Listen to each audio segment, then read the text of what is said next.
사랑하는 우리 아버지 하나님, 오늘은 다시 하나님의 말씀 앞에 우리들을 아버지 하나님 주여 불러주셨습니다. 오늘도 이 말씀을 통해서 우리의 신앙과 우리의 삶이 온전히 일치될 수 있도록 하나님의 복된 삶을 살 수 있도록 그렇게 우리를 축복해 주시기를 간절히 소원합니다. 사모함으로 정말 이 시간 우리의 마음을 열고 귀를 열어서 주 앞에 나아갑니다. 우리 사랑하는 성도님들 한 분 한 분에게 주님이 친히 말씀하여 주옵소서. 예수님의 이름으로 기도합니다. 아멘. 하나님 말씀은요, 골로새서 3장 지난주에 이어서 18절부터 그 마지막 절까지, 골로새서 3장 절수는 많지 않은데요, 준비하다 보니까 내용이 조금 많아서 혹시 뒷부분을 조금 제가 못할지도 몰라요. 시간이 많이 지나면요. 2부 때도 그렇게 뒤에는 조금 못했어요.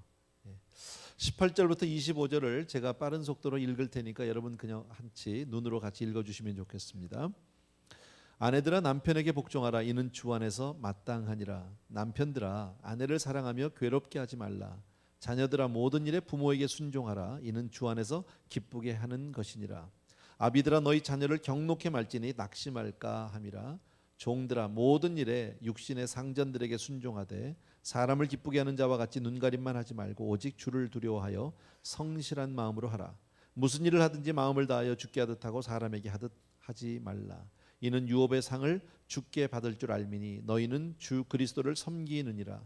불의를 행하는 자는 불의의 보응을 받으리니 주는 외모로 사람을 취하심이 없느니라. 아멘. 오늘 이 본문의 내용을 보면은 전혀 어렵지 않고요. 그저 늘 일상적인 이야기, 상식적인 이야기 같이 그렇게 들립니다. 그러나 사실 이 말씀을 가만히 생각해 보면 온전히 또 이렇게 살아가는 사람도 흔치는 않아요. 쉽지 않아요. 대개 보면 사람들의 신앙이요, 실제적이기보다는 조금 관념적입니다. 이론적이고요. 그러니까 가슴보다는 머리로 신앙생활 하시는 분들이 많습니다. 행함보다는 대개는 신앙적인 지식 속에서 내가 안주하고 싶은, 예를 든다면 이런 거죠. 교회에서 기도도 하고 성경 공부할 때는 내가 내 자신을 보면 참 부족함이 없고 너무 감사하고 기쁘고 감격도 있어요. 그런데 실제 삶으로 들어오면 참 무능하다. 그리고 참 무력한 내 자신을 발견하게 된다. 특히 우리 한국 사람들이 아마 정서적으로 조금 그런 느낌이 있어요. 우리가 예배를 드리는 그런 모습이나 교회에서 이렇게 섬기는 모습을 보면 미국 사람들에 비해서, 제가 뭐 미국 사람을 다 아는 건 아니에요. 근데 미국 사람들에 비해서 그 열정이나 열심은 아주 뭐 정말 탁월하죠. 굉장히 열심히 하죠. 근데 실제로 삶을 보면 우리는 좀 많이 부족해요. 미국 사람들만큼 그렇게 열심히 신앙적으로 살지는 못하는 것 같아요. 왜냐하면 그 신앙이 우리의 삶의 자리까지 내려와 주질 않아서. 그래서 우리 이런 얘기 하잖아요. 뭐 신앙 따로 생활 따로, 그죠? 주일과 뭐 주중의 생활이 다르다, 뭐 이런 내용도 우리 많이 얘기하는데, 세상 사람들이 바라보는 우리 크리스천들, 우리가 무엇을 믿느냐 어떻게 믿느냐 하는 데는 별 관심 없어요. 사실은 우리가 어떻게 사느냐에 훨씬 관심이 있어요. 근데 우리가 그 부분이 조금 부족할 때가 있다. 근데 오늘 성경 본문을 통해서 보면 그 신앙과 우리의 삶이, 생활이 만나는 자리가 있다는 거죠. 성령이 정말 성령 충만을 이루는 자리가 우리 삶 가운데 있다. 그게 바로 어디에? 첫 번째는 가정이고, 두 번째는 우리의 일터, 직장, 이렇게 볼 수 있습니다. 일반적으로 우리는 좀 이원론적인 생각을 가지고 있는데, 예를 들면 이제 교회에서 우리가 예배드린 건 좀 신령한 일이고, 밖에 나가서 내가 직장 생활하거나 사업을 하는 건 조금 세속적인 일이고, 그죠? 그래서 어느 성도님은 이제 그런 얘기 하더라고요. 목사님 너무 죄송해요. 난 늘 이렇게 그냥 세상적인 일만 해서 하나님 앞에 너무 죄송하고 교회에 미안하고. 어떻게 생각한 거예요? 교회에 많이 봉사 못했다, 내가 열심을 못 냈다, 그거에 대해서 이제 세상 일에 내가 너무 많이 열심을 냈다, 그렇게 얘기하잖아요. 그러나 성경은 한 번도 우리에게 그렇게 얘기하신 적이 없어요. 직장도 일터도 하나님이 우리에게 주셨다라는 사실을 믿으셔야 합니다. 아멘입니까 여러분? 그래서 직장은 버려진 것도 아니고요, 소외된 것도 아니고요, 잘못된 것도 아닙니다. 오히려 그곳에서 우리가 하나님의 영광을 드러내는 일을 우리가 감당한다면 오히려 더 신령한 일이 될 수 있습니다. 또 다른 표현을 한다면 우리가 받은 직분이 있습니다. 집사님, 권사님, 장로님 등등 그 귀한 직분, 참 귀한 거죠. 그러나 오늘 성경 말씀을 통해서 우리에게 하나님이 주시는 말씀은 그렇게 교회 안에서 좋은 직분자, 참 고마운 거죠. 그러나 직분자이기 이전에 먼저 좋은 남편 되라, 좋은 아내가 되라, 그리고 좋은 종이 되고 좋은 상전이 되라, 좋은 부모가 되라. 지금 그렇게 우리에게 말씀하는 거예요. 그러니까 가정이나 직장에서 성실한 모습을 보일 때 하나님께서 영광을 받는 줄로 믿습니다. 좀 시간 좀 됐는데요. 전에 아마 여러분도 들으셨을 거예요. 김동호 목사님이 오래전에 그 부흥회 한참 많이 하고 그 테이프 돌아다닐 때 그분 그 설교 가운데 이런 얘기 하시더라고요. 한국의 통장 뭐 이런 거 있잖아요. 통장. 그러니까 통장 3년만 열심히 성실하게 잘 감당하면 교회에서 집사 직분 준다. 뭐 이런 맥락에서 보면 이해할 수 있는 거죠. 그죠? 그러니까 세상 일을 그분을 이렇게 신앙의 연장으로 보고 삶의 어떤 그 적용 부분, 실천 부분으로 이렇게 본다고 우리가 생각할 수 있습니다. 오늘 본문을 통해서 우리가 다시 한번 우리가 볼 수 있는 것은 너무 쉽지, 우리가 다 아는 말씀 같은데 실제적으로 신앙생활, 신앙이 내 생활에서 어떻게 적용되어지고 어떻게 열매를 맺느냐 하는 것을 오늘 이 말씀 속에서 우리가 다시 한번 확인하고 싶다. 아는 것만으로는 안 됩니다. 행동하지 않는 지식은 나를 교만하게 만들 뿐입니다. 머리만 커진다. 근데 내가 아는 지식을 행동하면 지혜를 배울 수 있습니다. 나는 저와 여러분 모두가 지혜로운 성도가 되길 주의 이름으로 축원합니다. 그래서 그 하나님을 향해서 많은 지식들이 내 삶 속에서 열매가 맺어지면 그것이 하나님께 영광이 되는 줄로 믿습니다. 오늘 말씀 아까도 드린 대로요. 아내들아, 남편들아, 자녀들아, 부모들아, 뭐 이런 식으로 쭉 나갑니다. 그리고 이제 종들아. 다음 주 그 1절에 보게 되면 이제 상전들아로 나가게 되는데 4장에 보게 되면요. 이 모든 것 위에 이 세상에서 하나님은 가정에 대해서 먼저 얘기를 한다. 직장보다는 가정을 앞세우고 있다. 순서적으로. 또 하나, 아내와 남편 중에서 누구를 앞세워요? 아내를 앞세우고 있다. 레이디 퍼스트라 그럴까요? 하나님이요? 그런 것 같지는 않아요. 어쨌든 아내들에게, 남편들에게, 자녀들에게, 부모들에게 각각 얘기를 하는 것으로 봐서는 각자가 감당해야 될 책임과 의무가 있다라는 겁니다. 근데 이 말을 우리는 되게 거꾸로 듣죠. 아내들아 하는 말을 남편들이 기억을 합니다. 아내들은 별로 기억을 안 하고. 그래서 이제 따집니다. 언제 집에서 서로 의견 충돌이 생기면 봐라, 성경에서 남편에게 복종하라고 하는데 왜 안 하냐 너는 막. 이거는 그렇게 따지면 안 되는 겁니다. 남자분들 절대 이 말씀을 그렇게 적용하면 안 되는 겁니다. 이거는 여자분들이 해야 될 책임이고 의무다. 또 하나, 반대로 아내들이 남편들에게 봐라, 성경에서 아내를 사랑하라고 하는데 당신은 왜 안 하냐고 이렇게 하면 안 되는 거예요. 이건 남자만 하는 거예요. 그러니까 각자 자기 의무만 하면 되는 거예요. 이것은 서로 간의 의무이지 어떤 한쪽에만 치우쳐서 이렇게 얘기할 수 있는 부분은 아니에요. 뭐 정확한 예는 아닐지 모르겠지만 이런 경우들이 있죠. 이제 부부가 나이 차이가 좀 많은 경우가 있잖아요. 그럼 이제 대개 이제 남자가 좀 많고 여자가 좀 나이가 어릴 수가 있는데, 그런 경우에는 남편이 사랑을 해도 일방적으로 남편은 사랑을 주기만 하고 아내는 그냥 받기만 하는 입장이 된다. 근데 그것은 성경적이 아니에요.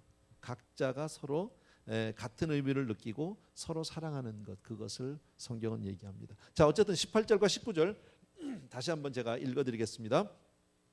아내들아 남편에게 복종하라, 이는 주 안에서 마땅하니라. 19절에 남편들아 아내를 사랑하며 괴롭게 하지 말라.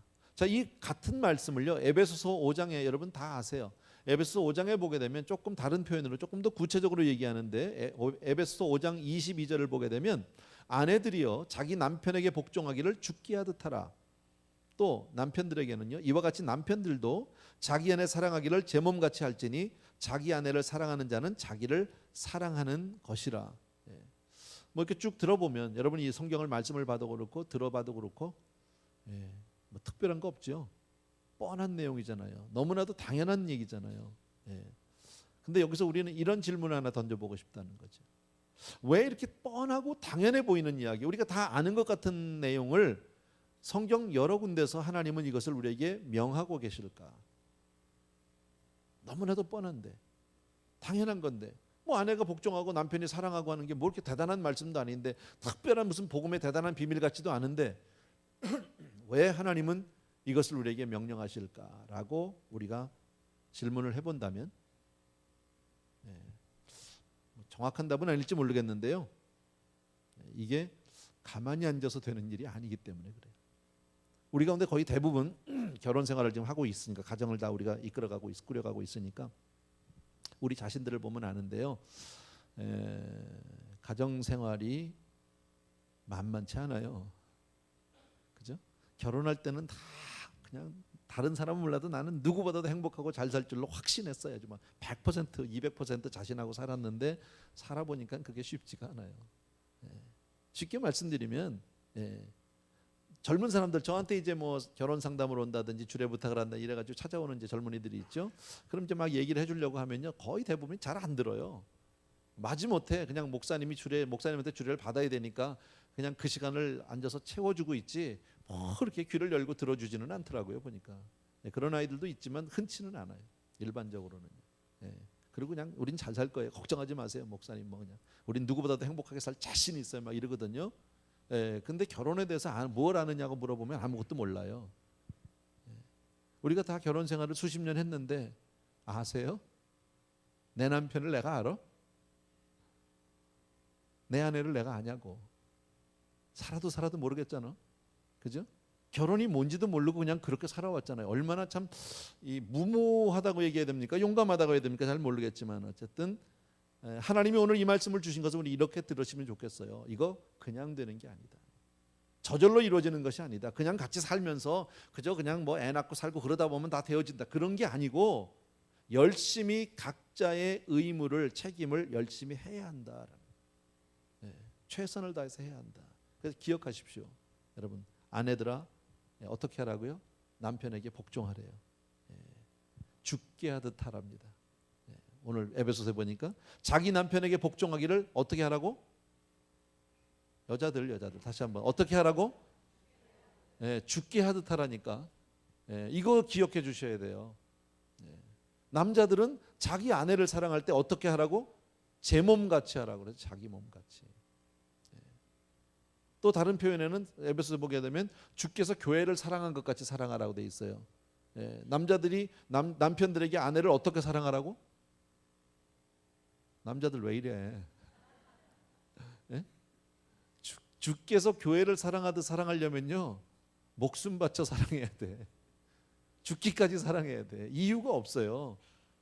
교회가 온전해서 잘해서? 아니요. 로마서에 보니까 우리가 아직 죄인 되었을 때, 우리가 잘해서도 아니고 착해서도 아니고 뭐 똑똑해서 잘나서도 아니에요. 그냥 아직도 부족하고 형편없지만 그래도 죽기까지 사랑하라는 거예요. 그게 성경에서 우리에게 말씀해 주시는 거. 그렇게 해야 하나님의 복이, 하나님의 축복이 임하게 될 줄로 믿습니다. 자, 우리 순서적으로 봅시다. 아까 얘기했지만 가정 문제, 직장 문제, 뭐 자녀 문제 쭉 나오는데 제일 먼저 하나님은 우선적으로 부부 문제를 얘기하고 있습니다. 그러니까 이 세상에서 모든 어떤 관계 속에서 가장 우선되어지는 것은 바로 뭡니까? 부부라는 거예요. 부부 문제.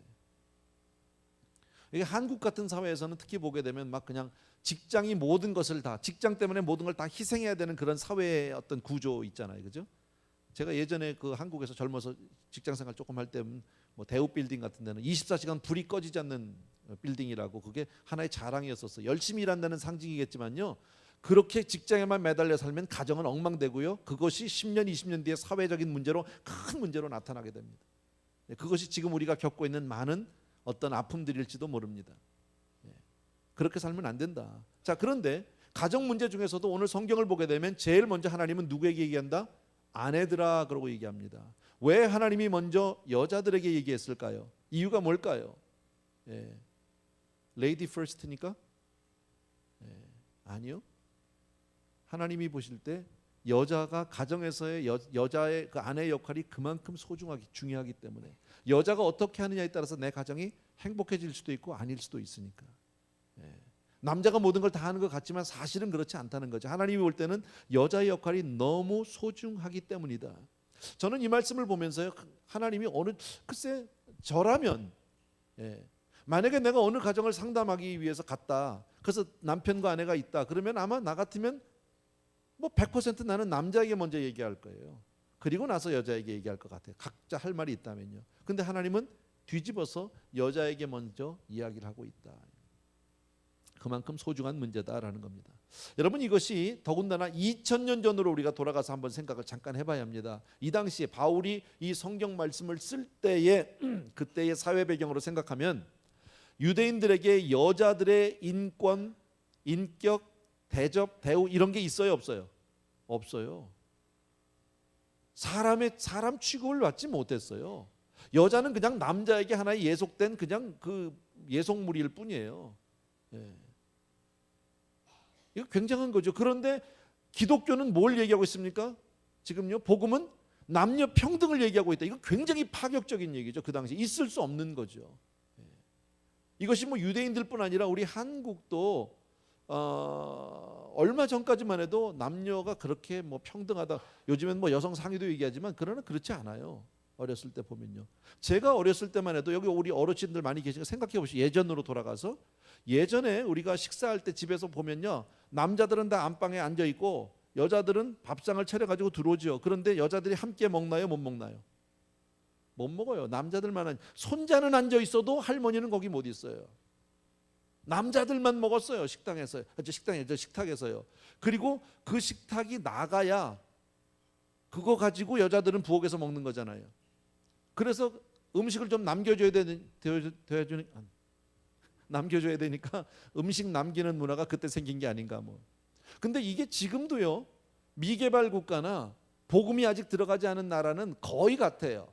제가 한 3년 전에 왜 아프리카 그 차드 갔었잖아요. 갔다 왔더니 가보니까 그 아프리카에 그 정말 물 기르는 일이 보통 일이 아니에요. 우리 그래서 우물 많이 파줬는데 물 하나 풀어가는 게, 근데 그 항아리가 얼마나 큰지 몰라요. 근데 거기다 물까지 담으면 얼마나 무거운지 아시죠? 그거를 머리에다 이고 다니면요, 내가 볼 때 여자들 목 다 부러졌을 거야. 근데 그 물을 길기 위해서 아침부터 그 물통을 들고 가는데 애들도 끌고 가는데 애들도 남자애들은 없어. 그 안에 여자애들이에요. 다 여자애들이 가서 물 다 퍼오고, 그리고 마을에 가면은 남자들은 이제 여자들을 보호하고 자녀들을 지켜야 되고 마을을 지켜야 된다는 명분 아래 아무것도 안 해. 나무끈을 밑에서 하루 종일 놀아. 그리고 여자들은 뭐 하냐면요, 물 길어 와야죠, 집에서 살림해야죠, 애 낳고 애 키워야죠, 밭에 나가서 일해야 되죠. 그리고 남자들 수발 들어야 되죠. 이유는 아무것도 없어. 그냥 여자라는 거야.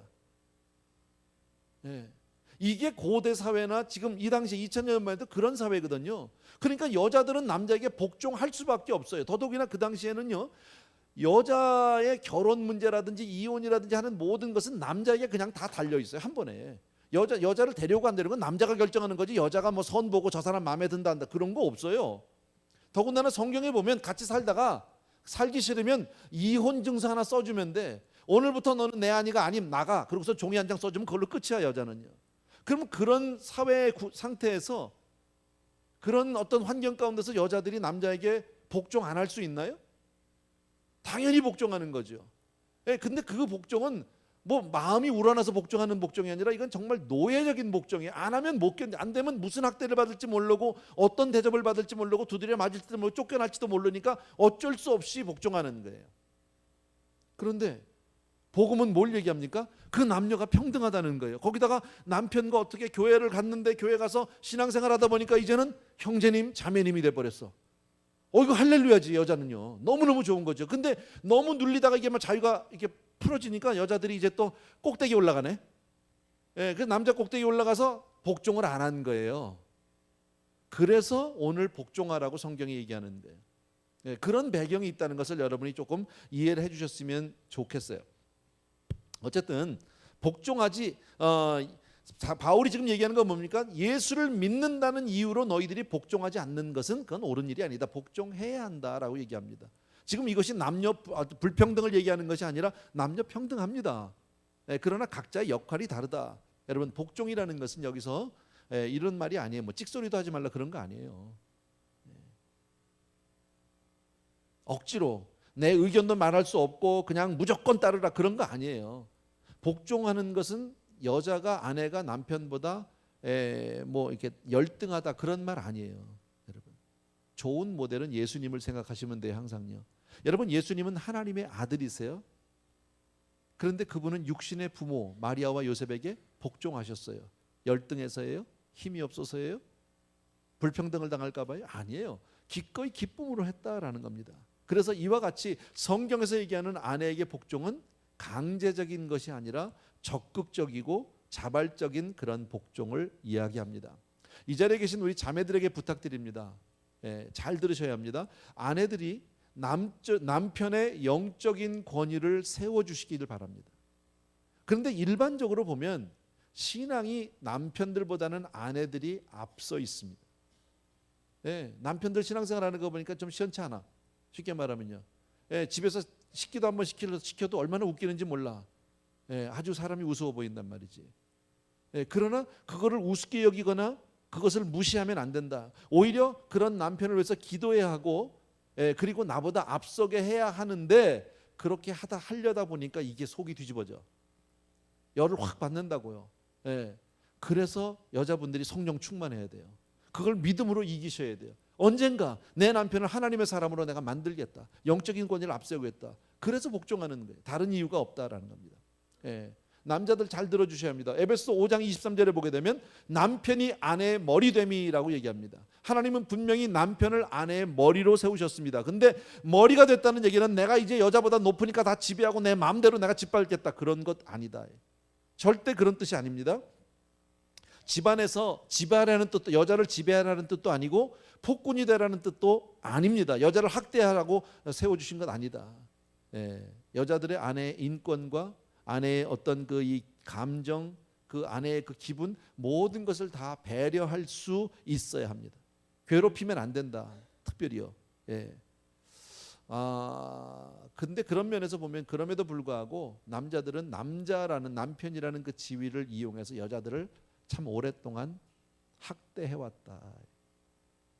지금은 아니지만, 아까도 얘기했지만 이게 아직도 미개발 국가나 복음이 들어가지 않은 동네, 지금도 모슬렘권은 마찬가지잖아. 여자들 이게 뭡니까? 얼굴도 못 나오게 그냥 눈만 시커멓고 다 뒤집어 씌워놓고,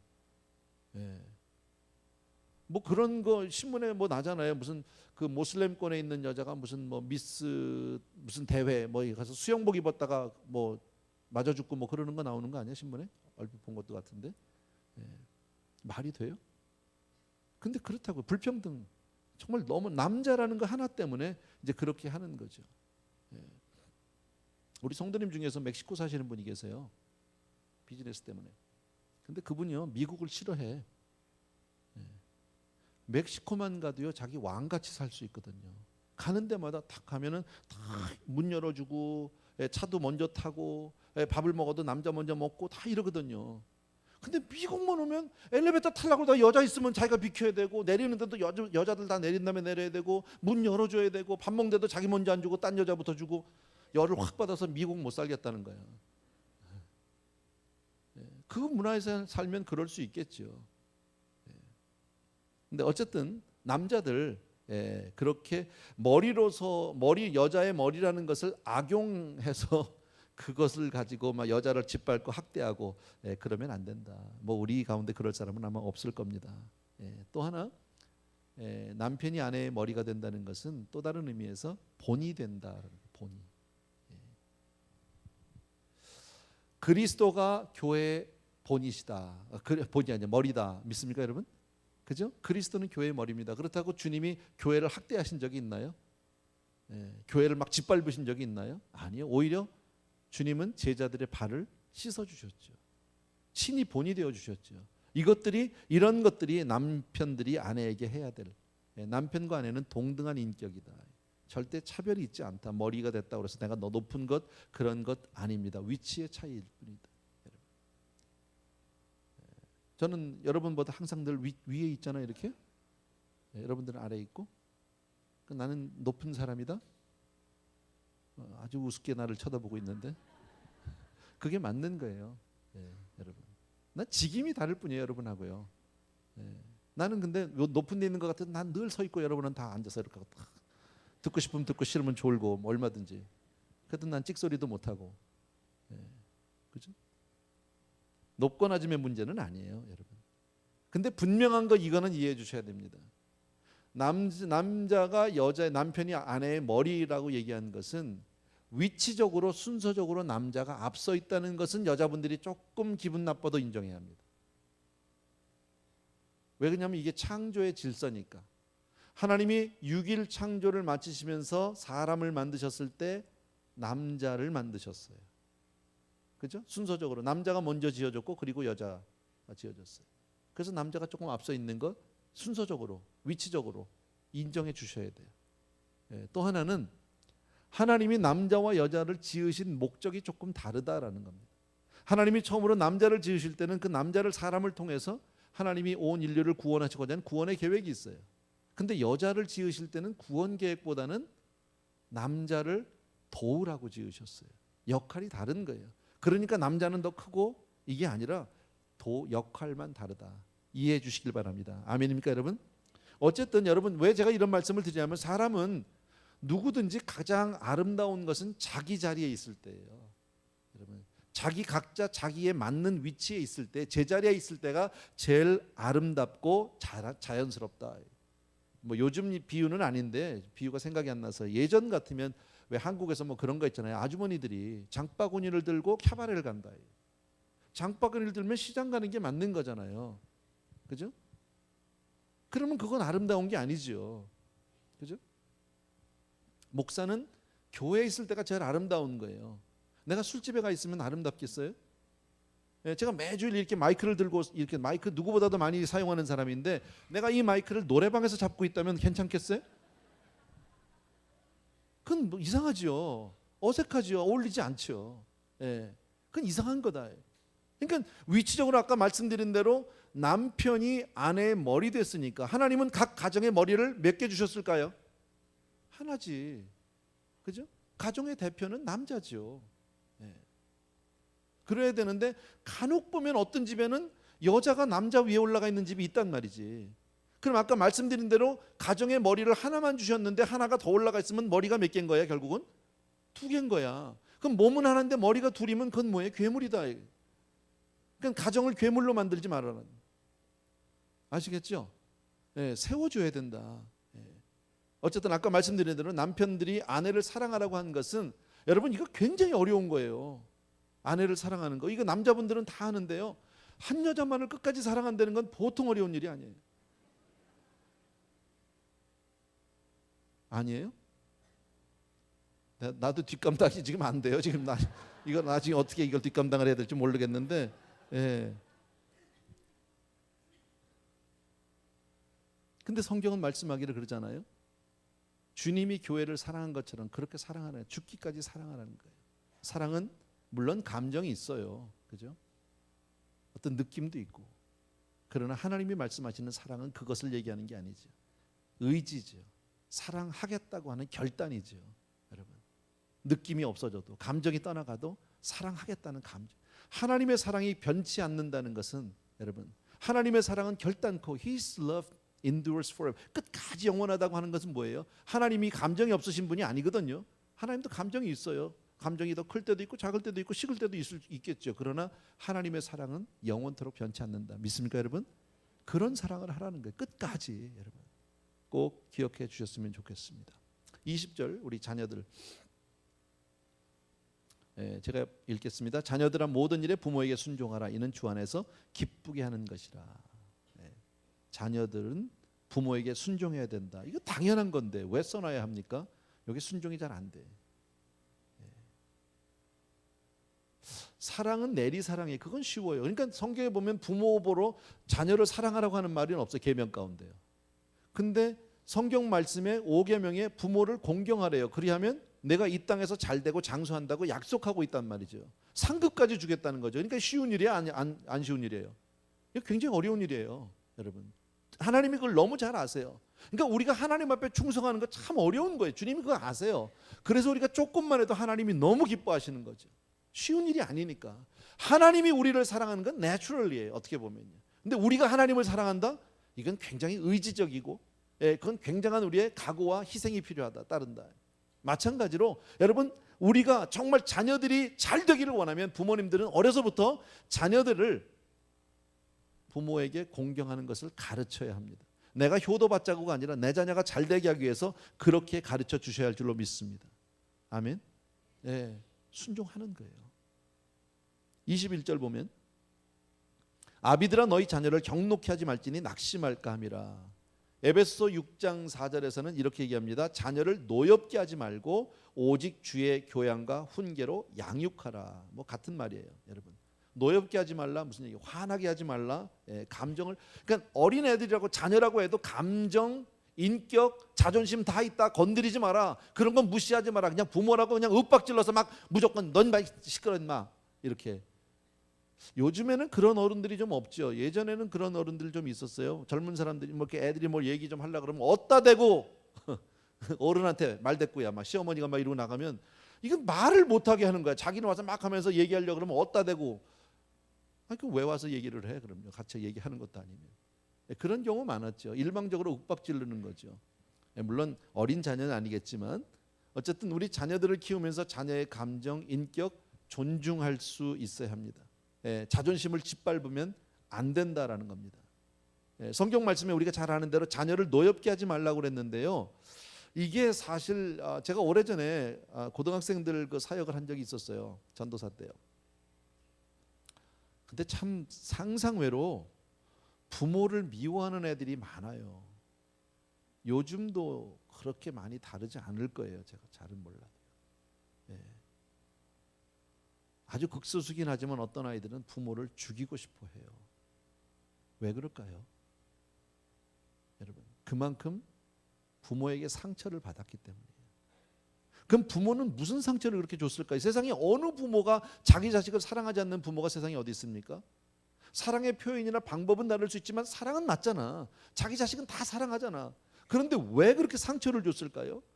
그것은 한마디로 부모가 본을 보이지 않고 강요만 했기 때문이에요. 나는 그렇게 안 살면서 무조건 윽박질러서 넌 그렇게 하라고. 예를 든다면 이런 거 생각할 수 있어요. 한국 우리 어머니들 가운데 특히나 한국에서 그렇다고 그러죠. 1등 신드롬. 2등 안 돼. 너는 무조건 1등 해야 돼. 그냥 수단과 방법을 안 가리고. 애가 그냥 열심히 공부해가지고 시험 봐왔어요. 90점 받았어요. 잘한 거잖아. A인데 90점 받았다고는 때리네. 100점 못 받았다고. 그 다음 시험에 95점 받아왔어. 또 맞았어요. 95점이라고. 99점 받았어. 하나도 뭐 그걸 틀렸냐고 또 지어박았어요. 얼마 뒤에 100점을 받아가지고 너무 자랑스러워서 애가 왔어요. 그랬더니 네가 100점 받았으면 다 받았겠다. 애들 니네 반은. 칭찬받지 못하는 거예요. 뭐 한 예를 든다면 여러분 그런 거죠. 근데 대개 그렇게 윽박질내는 부모 쳐놓고 옛날에 공부 잘한 부모가 별로 없어. 자기가 못한 거를 자식을 통해서 한을 푸는 거예요. 여러분 자식은 내 욕구 충족의 대상이 아니에요. 근데 우리 그런 경우 있죠. 저도 좀 해보다가 말았어요. 옛날에. 저 피아노를 제가 못 배운 게 아직 배울 기회는 많이 있었는데 제대로 못했어요. 그게 참 한스럽더라고요. 그래서 제가 애 키우면서 피아노를 그렇게 가르치려고 얼마나 애를 썼는지 몰라요. 막 그냥 야단치고 공갈도 하고 막 협박도 해가면서. 근데 안 되더라고. 그 인정을 해줘야 되는데 인정을 못했었어요. 한동안요.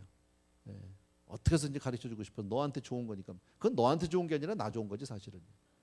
내가 하고 싶은 거, 내가 못한 걸 애한테 풀겠다는. 자식은 그런 것 아니다라는 겁니다. 여러분, 자식은 부모의 소유물이 아닙니다. 우리가 잘 아는 대로요. 내 것 아닙니다. 하나님의 자녀를 맡겨주신 거예요. 그러면 하나님의 뜻대로 하나님의 말씀으로 우리가 잘 키워야 할 줄로 믿습니다. 그래서 부모는 늘 자녀에게 관심과 사랑과 그리고 함께 있어주는 것 참 중요하다. 부부도 마찬가지라고 그래요. 부부도 같이 있는 거. 다 같이 한 집에서 사는데요. 그냥 잠만 자고 나가고 그냥 나 일갑 가. 이거는 같이 있는 게 아니잖아요. 그죠? Out of sight, out of mind. 대화하는 부부. 얼마나 대화하시나요? 부부지간에. 그죠? 얼마나 같이 있으시나요? 그러니까 교회를 같이 다닌다는 건 굉장한 복이에요. 그렇게 보면요. 그런 의미에서 보면. 유명한 부모는 나쁜 부모래요. 그런 말이 있어요. 그런 사람들은 대개 자식들을 돈으로 다 해결하려고 그래요. 보상심리. 근데 오늘 성경은 뭐라고요? 오직 주의 교양과 훈계로 양육하래요. 세상적으로 교육하면 안 된다. 잘 키우려고 하는 거겠죠, 여러분. 어떤 책에 CEO가 되는 길이라는 책이 있는데 거기 보면 큰 기업의 CEO가 된 사람들의 공통점 한 50명을 조사를 했더니 공통점이 나왔어요. 그게 뭐냐면 부모들이 훌륭하다는 거예요. 특히 어머니가 훌륭했대. 어렸을 때부터 어머니가 그 자기 자식을 믿어주는 거예요. 예. 다른 사람은 뭐라고 해도 나는 너를 믿는다. 그게 하나의 밑바탕이 돼서 아이가 잘 훌륭하게 자랄 수 있었다. 예. 믿어주는 거 참 중요하죠. 내가 난 자식 내가 못 믿으면 어떻게 해요? 근데 어떤 부모는 못 믿는 사람들도 있어요. 이 자식은 입만 열면 거짓말이야 그냥. 예. 어쨌든 그런 거고요. 뭐 교육학에서 그렇게 얘기한대요. 자녀 교육의 가치관은 7살 이전에 형성이 된답니다. 예. 그래서 아이들 가리킬 때 매를 들어도 7살 혹은 맥시멈 11살까지라는데요. 그 사이에 때려도 때려야지 11살 넘은 다음에 때리면 효과도 없고 애가 반감만 생겨서 삐뚤어 나가기 쉽다고 안 된다고 그렇게 얘기한대요. 뭐 교육학에서 얘기하는 건데 정확한 건 저도 모르겠습니다. 오케이. 22절에서부터 25절 제가 다시 한번 읽겠습니다. 조금만 더 하고 마칠게요. 종들아 모든 일에 육신의 상전들에게 순종하되 사람을 기쁘게 하는 자와 같이 눈가림만 하지 말고 오직 주를 두려워하여 성실한 마음으로 하라. 무슨 일을 하든지 마음을 다하여 주께 하듯 하고 사람에게 하듯 하지 말라. 이는 유업의 상을 주께 받을 줄 알미니 너희는 주 그리스도를 섬기느니라. 불의를 행하는 자는 불의의 보응을 받으리니 주는 외모로 사람을 취하심이 없다. 예. 자 여기 보면 또 하나 우리가 퀘스천을 가질 수 있는 게 이런 거예요. 예, 종들에게 너희 상전을 정말 순종하라는 거죠. 잘 섬기라는 거죠. 근데 그 당시의 배경을 보면 로마 시대 때 노예가 얼마나 많았냐면요. 6천만 명 있었대요. 로마에. 로마 인구의 거의 절반 가까운 숫자랍니다. 근데 대부분의 노예들이 다 전쟁 포로들 뭐 이런 거잖아요. 똑똑한 사람들도 많았겠지만 어쨌든. 그리고 노예는 뭐 물건 그 이하죠. 짐승이죠. 말하는 짐승이라고 보면 되겠죠. 어쨌든. 그런데 성경은 또 예수님도 그랬지만 바울도 한 번도 그 노예 제도에 대해서 모순, 요 노예 제도의 어떤 그 잘못된 것에 대해서 한 번도 고발하지 않아요. 체제를 뒤집어 엎어야 된다. 뭐 이런 얘기 안 해요. 오히려 순종하라고 얘기한다. 그러면 노예 제도를 그러면 인정하는 거냐? 그건 아니거든요.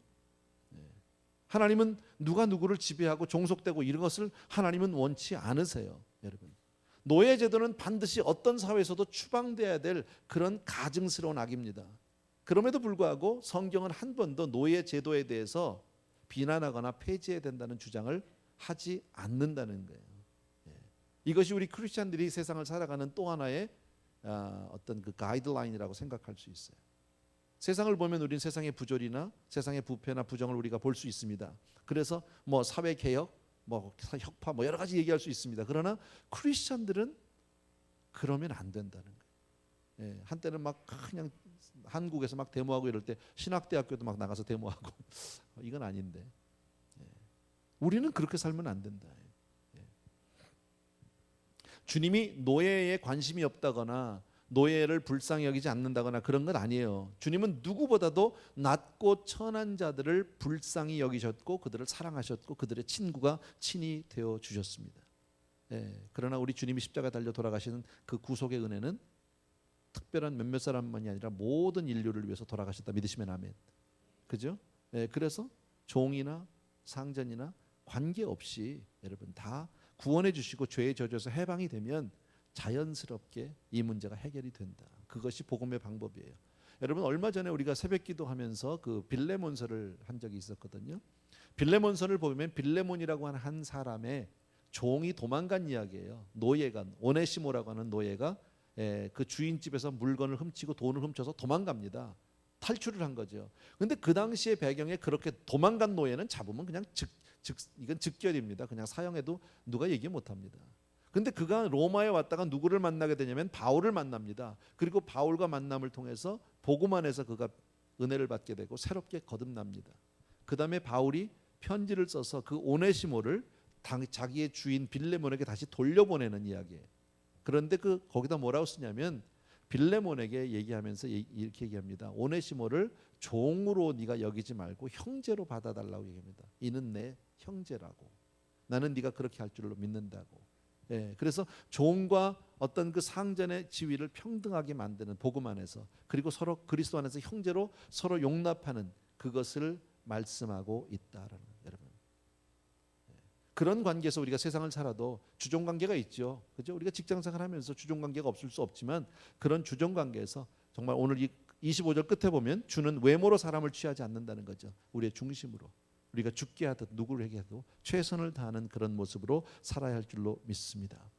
그래서 오늘 이 말씀을 우리가 간단히 결론을 내리면 저는 이렇게 말씀드리고 싶습니다. 진정한 신앙생활은 가정에서부터 시작이 돼야 합니다. 교회가 아닙니다. 여러분 꼭 기억해 주시기 바라고요. 부부관계는 자녀관계나 사회관계보다도 앞선다. 부부관계 정말 잘해 주시길 바랍니다. 근데 사회 지도층들 가운데 이런 문제로 고민하는 사람들이 제법 많습니다. 사회적으로는 성공했는데 돈도 많이 벌었는데 가정에서는 실패한 사람들이 예상외로 많습니다. 세상에서는 존경받고 능력을 인정받고 힘도 있습니다. 그런데 내면을 들여다보면 부부관계는 아주 참담합니다. 근데 다 감추고 살고요. 연극하고 살고요. 위장하고 삽니다. 행복할까요? 행복하지 않다. 또한 우리는 우리의 일터에서 직장에서 내가 얼마나 그리스도의 빛이 되고 있는지 소금과 빛의 직분을 감당하고 있는지를 보셔야 합니다. 내 직업을 통해서 내가 주님을 얼마나 증거하고 드러내고 있는지를 여러분 생각해 주셔야 합니다. 여러분, 하나님은 우리가 교회에서 예배 드릴 때만 영광을 받으시는 분이 아니십니다. 우리의 삶의 현장에서 내가 크리스찬으로서 진정한 크리스찬으로서 그렇게 하나님을 드러낼 때 하나님은 우리를 통해서 영광을 받을 줄로 믿습니다. 그러니까 우리가 전도하고 나가서 교회 일하고 섬기 이것만 주의 일이 아니라 직장에서 열심히 일하고 집에서 살림하고 아이들 키우는 것 다 주의 일이라는 사실을 여러분 믿으셔야 합니다. 그래서 언제 어느 때든지 하나님 앞에 쓰임 받는 저와 여러분 되기를 주의 이름으로 축원합니다. 뻔한 얘기 같지만요. 아까도 말씀드린 대로 이거 저절로 절대로 되어지지 않아요. 그래서 하나님이 우리에게 말씀하시고 명하시는데 그래서 이것은 노력하시고 공부하셔야 됩니다. 부부 사이에 부부 생활에 대해서 가정에 대해서 열심히 공부하고 노력해서 정말 하나님의 복을 받는 그런 모든 가정들이 되길 주의 이름으로 축원합니다. 기도하겠습니다. 사랑하는 우리 아버지 하나님, 주의 은혜를 진심으로 감사합니다. 오늘도 우리 귀한 성도님들과 함께 주의 말씀을 통해서 또 한 번 우리의 삶을 비춰보고 그리고 그렇게 하나님 앞에 쓰임받는 각인이 되기를 간절히 소원합니다. 오늘도 주신 말씀들 가정생활에 대해서나 자녀의 문제에 대해서나 또 주종관계에 있어서 하나님의 뜻을 쫓는 그런 아름다운 삶들로 우리 성도님들을 축복하여 주시옵소서. 예수님의 이름으로 기도합니다. 아멘. 자리에서 다 일어나셔서 우리 내 영혼의 그 깊은 데서 우리 1절만 같이 드립니다.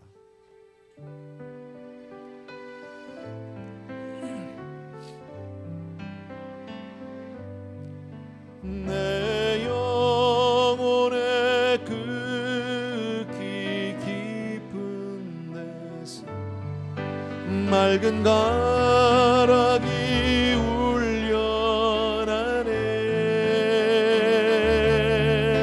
하늘 곡조가 언제나 흘러나오. 내 영혼을 고이 싸네.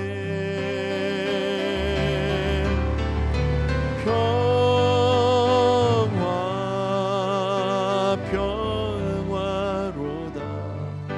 하늘 위에서 내려오네. 그 사랑의 물결이 영원토록 내 영혼을 덮으소서. 좋으신 우리 아버지 하나님, 우리 사랑하는 성도님들의 모든 삶이 하나님의 영광을 위해서 쓰여지기를 간절히 소원하고 어떤 일을 하더라도 우리가 하는 일에 대해서 확신을 갖게 되기를 바랍니다. 사랑하는 아버지 하나님, 우리 귀한 성도님들을 다시 한번 복음 안에서 축복하시고 말씀으로 인도함을 받는 삶과 신앙과 삶이 일치되는 그런 복된 하나님의 자녀가 될 수 있도록 다 은혜를 베풀어 주시옵소서. 오늘도 우리 귀한 성도님들이 저마다 아름다운 예물을 준비하고 주께로 올려드립니다. 하나님, 이것이 우리의 고백이고 우리의 삶이고 우리의 모든 소원이고 간구입니다. 받으시옵소서. 그리고 우리 귀한 성도님들의 삶을 하나님 마음껏 축복하여 사용하여 주옵소서. 이제는 우리 주 예수 그리스도의 은혜와 하나님 아버지의 그 무한하신 그 사랑하심과 성령님의 함께 해주시는 놀라운 은혜가 이 자리에 있는 모든 사랑하는 성도님들을 위해 이제로부터 영원토록 함께 계실지어다. 아멘.